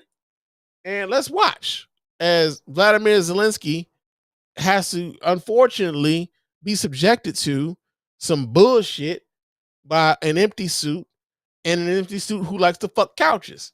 So here we go. He broken this ceasefire. He killed our people, and he didn't exchange prisoners. We signed the exchange of prisoners, but he didn't do it. Okay, let me put some clarity to this right now, because right now Vladimir Zelensky is responding to something that J.D. Vance said to him. J.D. Vance was talking about diplomacy and bringing Ukraine and Russia to the table for diplomacy. And Vladimir Zelensky right now was saying, listen, I've dealt with this man before. We've tried to deal with his man using diplomacy before, and he's broken those promises that he's made at the table when we tried to use diplomacy. So in the event that you're telling me we should use diplomacy, please tell me what kind of diplomacy you're talking about, because we've already gone that route. Okay. This is what he's responding to when it comes to J.D. Vance, because J.D. Vance is saying that we should bring Russia to the table and talk to them. And Zelensky is saying, listen, we tried that shit a couple times. It didn't work. My man keep breaking the motherfucking agreements. Okay. So this is what he's responding to. What kind of diplomacy, J.D., you are speaking about? What do you mean? I'm talking about the kind of diplomacy that's going to end the destruction of your country. Yes, but if you Mr. President, with respect, I think it's disrespectful for you to come into the Oval Office and try to litigate this in front of the American media. Right now, you guys are going around and forcing conscripts to the front lines because you have manpower problems. You should be thanking the president for trying to bring an end to this conflict. Have you ever been to Ukraine that you say what problems we have? I have been to... Also, how you going to tell me what the fuck going on and your ass ain't been there? Right? Because I know Vladimir Zelensky can't say this, but for those of us who speak American and who also understand, I understand. I'm talking to somebody who don't know what the fuck they talking about. How you gonna tell me what the fuck's going on or where I got going on and your ass ain't been there? You don't know. You only know what you've been told. How the fuck you gonna tell me? I've actually watched and seen the stories, and I know what happened. I watched and seen the stories. You know how many people then came to somebody else and said, I seen it on TikTok. Right? I seen the story. And not understand, it's not the same as you actually going to witness for yourself what the fuck is happening. Even right here, he's conceding he don't know what the fuck he's talking about. Is you bring them on a propaganda tour, Mr. President. Do you disagree that you've had problems bringing people into your military? And do you think that it's respectful to come to the Oval Office of the United States of America and attack the administration that is trying to prevent the destruction of your country? Now, again, he didn't attack anybody. He simply asked this man, when you talk about diplomacy, what kind of diplomacy are you talking about? because we've done the diplomacy thing with Vladimir Putin before. What are you talking about? We've done the diplomacy thing with Vladimir Putin. He's broken those agreements with us more than once. So while you're talking to me that we need to be having a diplomatic thing with him, tell me what else we could be doing differently, diplomatic-wise, that he's going to hold to, that y'all going to hold his ass to also. But J.D. Vance is coming at our alleged ally with antagonism and saying, you're not being deferential enough. You're being disrespectful to the presidency of the United States. And Donald Trump is sitting there, and it's like he's being teed up for him. It's like it's being teed up for him. I don't know if Donald Trump really would have thought it was being disrespectful until J.D. Vance said some shit about, it's being disrespectful. And so now, oh yes, I'm being disrespected now. Ooh, shit. I gotta show that I'm strong. I gotta show that I ain't a punk. I gotta show that I'm a strong man because my people are watching this. The world is watching this. We got the cameras here. Now he's got to put on a motherfucking performance. A lot of questions. Let's start from the beginning. Sure. First of all, during the war, everybody has problems. Even you, but you have nice ocean and don't feel now, but you will feel it in the future. God bless. You don't know that. God bless. God bless. You will not have a war. And that's real. One of the reasons, here's the thing, right? One of the things, shit, man. One of the things about what was fucked up about Donald Trump getting rid of USAID, things of that nature, was that was one of the ways in which the United States of America has been able to kind of garner goodwill around the world, right? We've been feeding the hungry around the world. We've been treating AIDS cases around the world. We've been arming militaries around the world. Those are the ways in which America has been able to kind of elevate itself amongst all other countries as the leader of the free world. And also we are kind of blessed in the fact that, like, it's not easy to invade America, bruh. Like, there's two oceans on the side of America. We got the Atlantic Ocean and the Pacific Ocean. A motherfucker who was trying to close, who if they wanted to invade America, would have a goddamn hard time doing it because of those two vast ass oceans that keeps us from the rest of the fucking world. That's just the reality of the shit. And so when Vladimir Zelensky is saying, like, listen, you say this and it's easy for you to say this because you got these two oceans that keep you from these invading armies and everything else, and you could feel this in different ways. And this is what triggers Donald Trump to intervene, right? But he's not telling them anything that's wrong. He's not telling them anything that's wrong. America is buttressed by two vast motherfucking oceans that keeps enemies from trying to invade America. America is also buttressed by the fact that there are foreign countries that allow us to have bases, military bases in their countries. What do we do when those countries say, hey man, get y'all shit the fuck up out of here and go home? What do we do? Get the fuck up out of here. We don't need, y'all on some bullshit. Get the fuck on up out of here. Right? So he's not telling them anything wrong. He's actually trying to give them the reality of the situation. Now, think about this for a second. Vladimir Zelensky is sitting next to a fucking draft dodger and a dude who was a publicity person when he was in the military. He didn't actually like he was not a soldier in the way in which you traditionally think of soldiers. He was a publicity person. Meanwhile, this man is defending his fucking country. And when they tried to get this man to evacuate his capital, he said, no, I don't need no fucking ride. I need weapons. While he's sitting next to a person who allowed his capital to be motherfucking ambushed by his supporters. Fuck out of here. Don't tell us what we're going to feel. We're trying to solve a problem. Don't tell us what we're going to feel. I'm not telling you. Because you're in no position to dictate that. Remember this.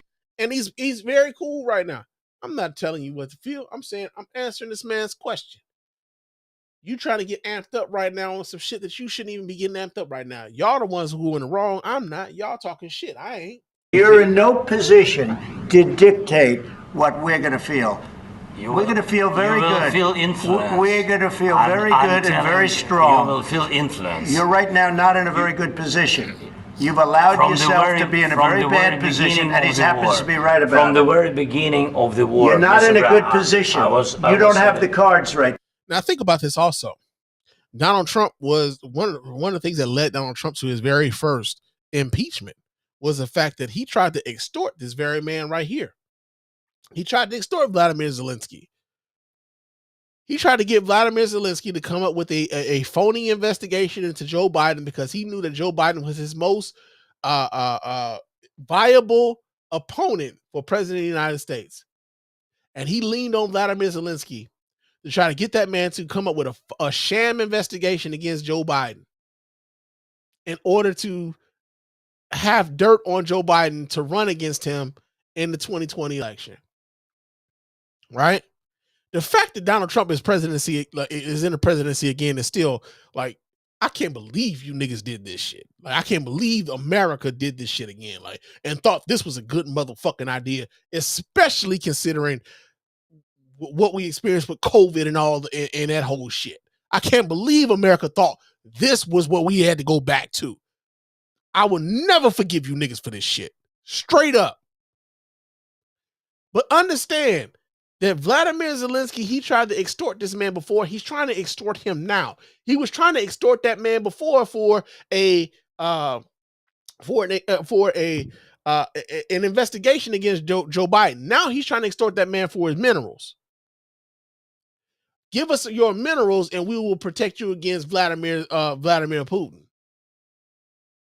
That's what he was trying to do in this very moment.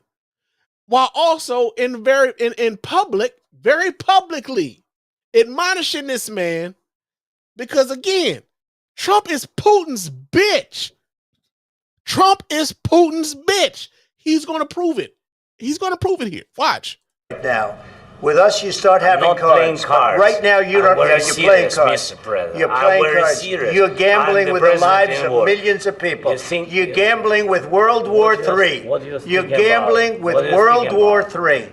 And what you're doing is very disrespectful to the country, this country. That's back to you. Far more than a lot of people said they should have. Have you said thank you once this entire meeting? No, in this entire meeting, have you said thank you? You went to. Why would he be saying thank you to you right now? Like, at what point in this conversation is a thank you warranted? At what point in this conversation was a thank you warranted?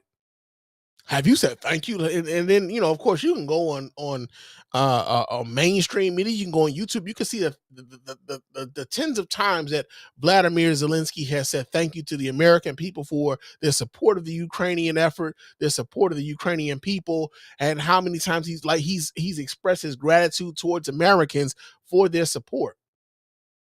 But the fact that they're trying to belittle this man right now in front of the world speaks volumes. It speaks volumes because we understand who they're trying to speak, why they're speaking down to him, and who they're speaking down to him for. Pennsylvania and campaign for the opposition in October, offer some words of appreciation for the United States of America and the president who's trying to save your country.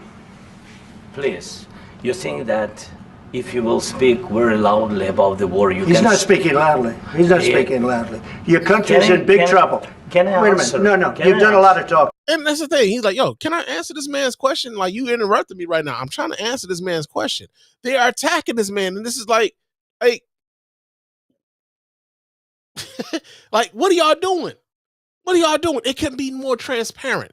It could not be more transparent who they are doing this shit for. Your country is in big trouble. I know. You're not winning. You're not winning this. You have a damn good chance of coming out okay because of us. Mr. President, we are staying in our country, staying strong from the very beginning of the war. We've been alone, and we are thankful. I said thanks you haven't in been this alone. cabinet, you and not been only alone. in this cabinet. We gave you, through this stupid president, $350 billion. You voted we gave for you your military equipment, and you men are brave, but they had to use our military. Yes. What about Here's the thing, right? And here's the thing that I think a lot of Trump supporters tend to forget. Even Donald Trump right now, he said, we gave y'all $350 billion, in military equipment. Understand that a lot of that was equipment that we were not going to use anymore. We would have had to dispose of. And the Ukrainians have been able to use that equipment that we would not have been using, to use that to defend their own sovereignty, right? Now, many people believe that the aid that we have been giving to Ukraine has been money. It hasn't been money. We haven't been sending buckets of cash over to Ukraine. We've been sending munitions, ammunition, tanks, Humvees, bullets, those sorts of things. Those are the things that the United States of American government has been sending over to Ukraine. We ain't been sending them no motherfucking cash, man. So, like, the idea that so many people have is that when we have United States of America sending so much money all across the world, like, oftentimes it's not cash that's being sent. It's material goods. The worth of the material goods may cost a certain amount, but it's material goods nonetheless. And oftentimes there are American companies who benefit the most from those goods being sent overseas to be used. Even the USAID shit, farmers sending food over to impoverished countries. Those farmers not getting that money that they were getting from the United States government for producing that food to go overseas.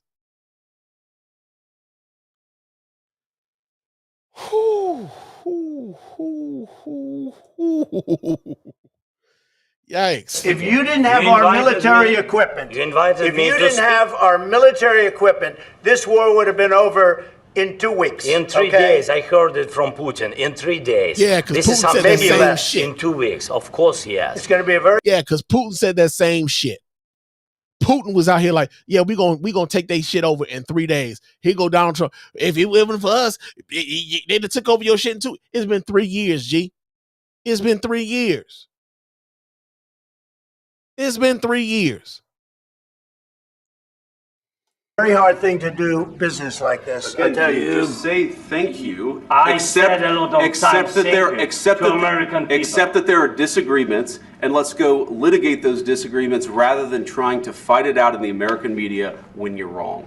We know that you're wrong. But you see, I think it's good for the American people to see what's going on. I understand, sir. Here go Trump. It's good for the American people to see what's going on. Yeah. You know what? Ironically enough, I agree. Because this was where the American people should have really seen that you was the bitch that Vladimir Putin thought you was.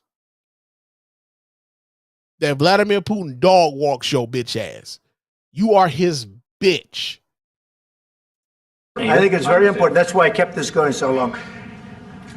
You have to be thankful. You don't have the cards.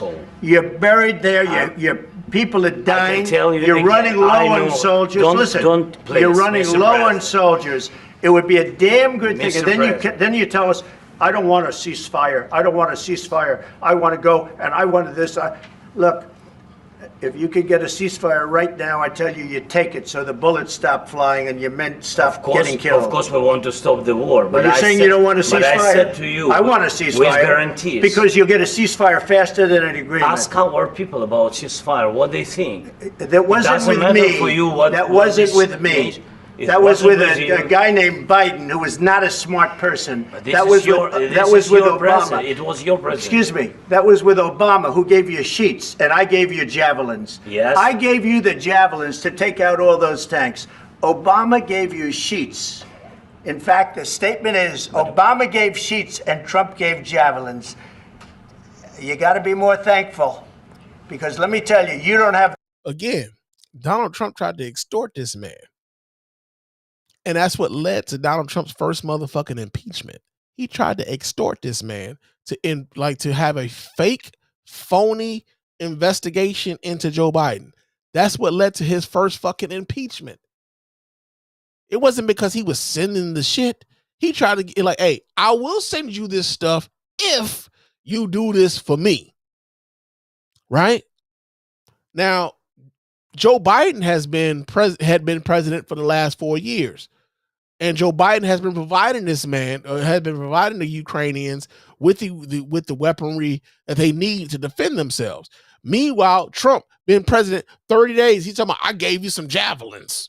I gave you some javelins. And if it hadn't been for me, like, come on, bro. You think way too much of yourself in this motherfucking moment right now. And you can see the look on like Vladimir Zelensky's face, like, can you believe this son of a bitch right now?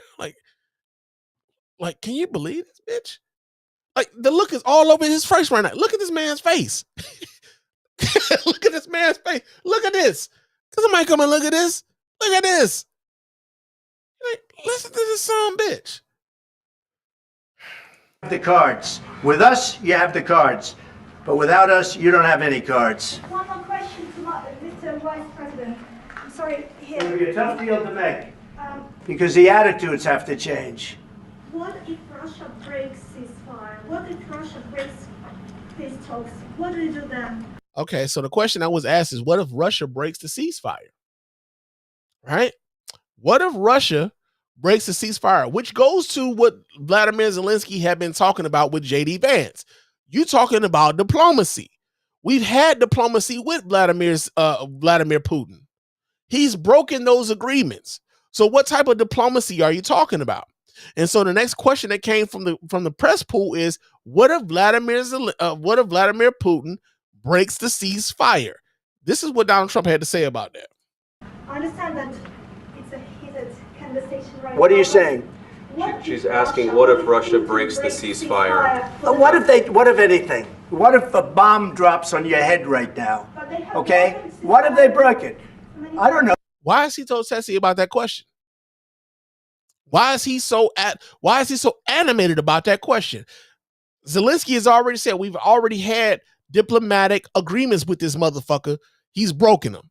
Someone else asked the question, what if he breaks the shit again? And what if a bomb drops on your head? Why are you so upset about that? Because the possibility of that shit is very real considering who the fuck you're dealing with. No, they broke it with Biden because Biden, they didn't respect him. They didn't respect Obama. They respect me. Let me tell you. Again, Kamala Harris tried to tell you motherfuckers this shit when she was running against him. Hillary Clinton tried to tell you motherfuckers this shit when she was running against him. They will flatter this motherfucker to make him believe that they think highly of him. But they don't care about them. They don't respect this dude. They know that all they have to do is flatter him a little bit to make him think that he's somebody. And then they go ahead and they do whatever the fuck it is they had planned on doing anyway. Excuse me. The world does not respect Donald Trump. The world thinks that Donald Trump is a joke. Strong men around the world know that Donald Trump is easily manipulatable. And the rest of the world is looking at him like, yeah, America has just ceded their position as a leader of the fucking free world. Look at the looks. Look at the looks on their faces right now. Zelensky is like, this nigga think he really respect him. And Donald Trump is like real adamant about his shit. Look at the looks on their faces right now. Donald Trump is a complete fucking joke in the eyes of the world. And as a result, the United States of America looks like a complete fucking joke in the eyes of the world. I tell you, Putin went through a hell of a lot with me. He went through a phony witch hunt. Also, this is the part that I was getting to, right? So when I called Donald Trump Putin's bitch, this is what I mean. Because now he's about to really tell on himself. He's about to tell on himself right now and why he's Putin's bitch. Where they used him and Russia. You ever hear of that deal? That was a phony Hunter Biden, Joe Biden scam. Hunter Biden and Joe Biden was not running against Donald Trump back in 2015, but go ahead. Hillary Clinton, Shifty Adam Schiff. It was a Democrat scam. And he had to go through that. And he did go through it. We didn't end up in a war. And he went through it. He was accused of all that stuff. He had nothing to do with it. It came out of Hunter Biden's bathroom. So now it came out of Hunter Biden's bathroom. Now understand, again, he was running against Hillary Clinton at the time. He wasn't running against Joe Biden. And Hunter Biden is a motherfucking private citizen. He was never a goddamn government official in any capacity whatsoever. Right? Now, keep that in mind, because I'm going to pause this. I'm going to stop sharing this. But I need y'all, I'm going to pull something else up. I need y'all to understand why I think that Donald Trump is Vladimir Putin's bitch. Okay.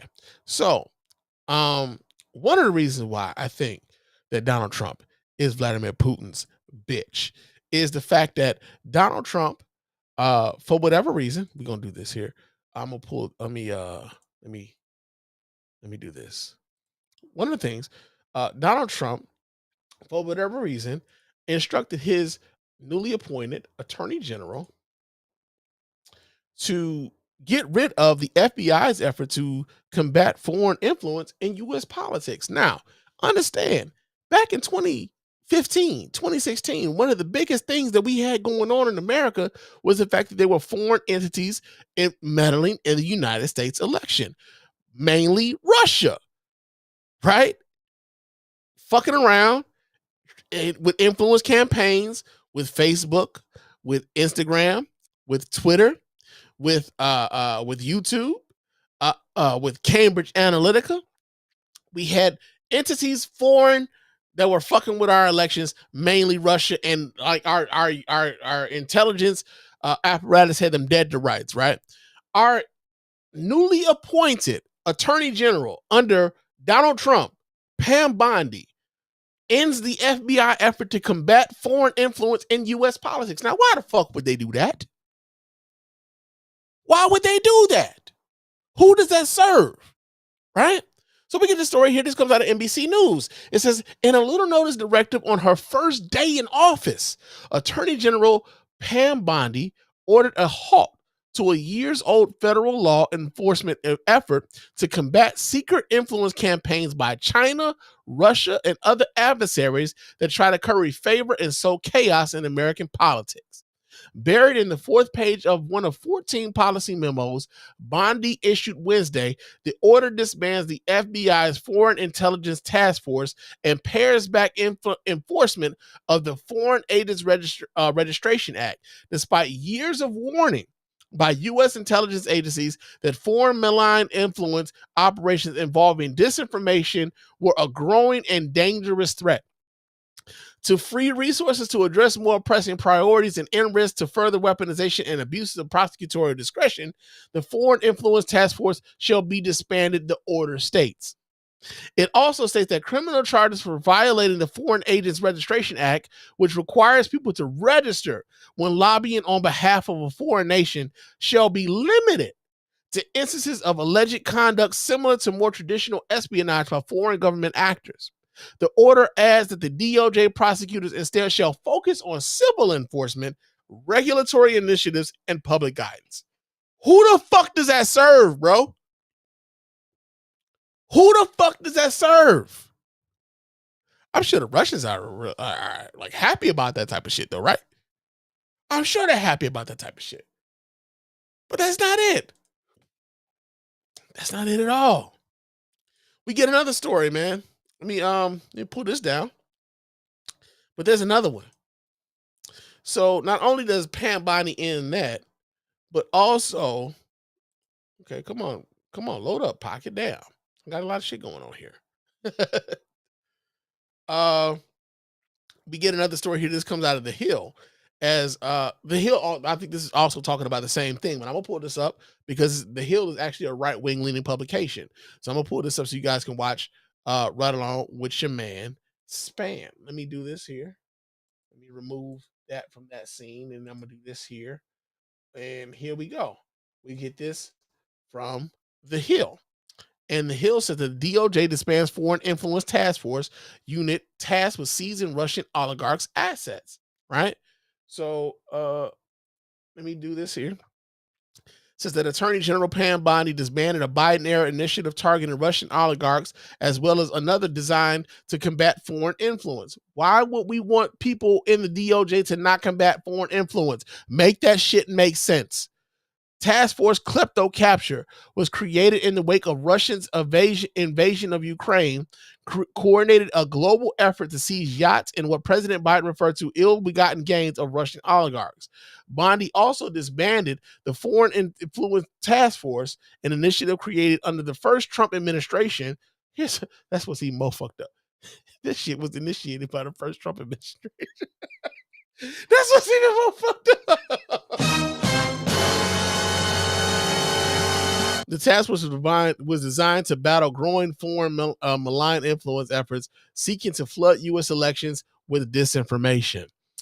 In doing so, Bondi pushed to narrow charges against the Foreign Agents Registration Act to instances of alleged conduct similar to more traditional espionage by foreign government actors. Bondi said the move ends the risk of further weaponization and abuses of prosecutorial discretion while freeing the department to address more pressing priorities.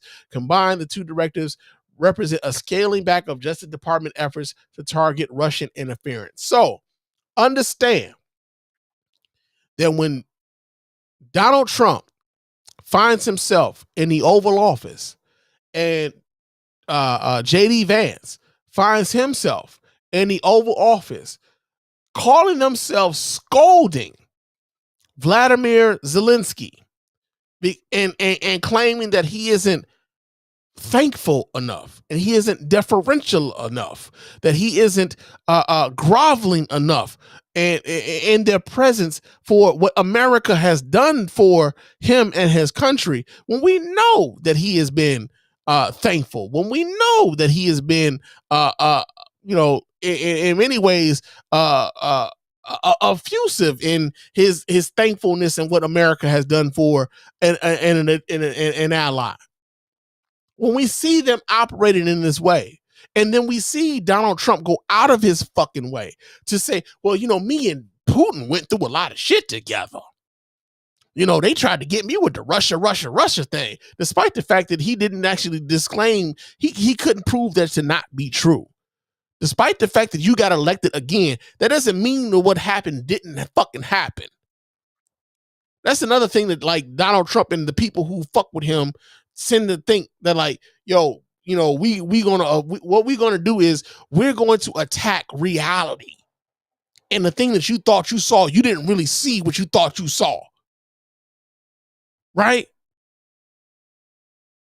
But what we did see in this moment right here, right now, with him talking about how much me and Vladimir Putin went through together, and this man over here who Vladimir Putin has attacked, and I need this man here to be deferential to me in front of Vladimir Putin, we found out unequivocally that Donald Trump is Vladimir Putin's bitch. That's it, and that's all. He was Vladimir Putin's bitch. And I challenge anybody with factual information to come up against that. I do, man. Real talk. So, yeah, man, I've been running my mouth for a minute. And it's about time for me to get, myself together, to go to bed, get ready for the work week. But of course, before I do that, I got to remind you guys how to get in touch with your man Spann here over the Mr. Spann Official Podcast and let your voice be heard. You can go ahead and hit up that hotline at area code 313-288-0485. That's area code 313-288-0485. Leave those voicemail messages. Of course, those messages will get played here live on the show. We will play those messages here on the show and respond to you guys here, man. Use that hotline. We really appreciate you guys if you do that. Also, hit me up on Blue Sky. My name is Mr. Spann.bsky.social over there. So you can chop it up with your man Spann throughout the week over there. Mr. Spann.bsky.social. There's no underscores there. But if you want to chop it up with me on Threads or Instagram, my name on both of those platforms is Mr. _Spann. It's Mr. _Spann. Chop it up with me throughout the week over there. Also, leave us a 5-star review on iTunes and or Spotify. Those 5-star reviews are the ones that get right here live on the show. We really do appreciate you guys if you do that. Doesn't cost you a dime. Just a couple minutes of your time, man, to let everybody know why you're rocking with us over here at the Mr. Spann Official Podcast and the Spann Report Podcast Network in its entirety. And also, if you're watching us on YouTube, man, we really do appreciate if you guys subscribe to the show, subscribe to the channel, leave us a thumbs up on the videos when you do watch the videos, man. Leave us a comment on those videos, man. We will read those comments on the videos. Of course, they're pertinent to what we're talking about here, right? But we really appreciate you guys for doing that. Again, that doesn't cost you anything, but we really appreciate your participation in that way. But if you do want to give us some money, right? If you do want to give us some money, we do have a store because we don't want you to give us any money and you're not getting anything back, right? So we got merchandise in our store. We got hats, we got t-shirts, we got hoodies, we got mouse pads, we got phone cases. We got a whole lot of stuff over in our store, and we really appreciate you guys if you support us in that way. The link to the store will be in our show notes, man. But I am about to get on up out of here. I will talk to you guys again soon. But until next time, fam, peace.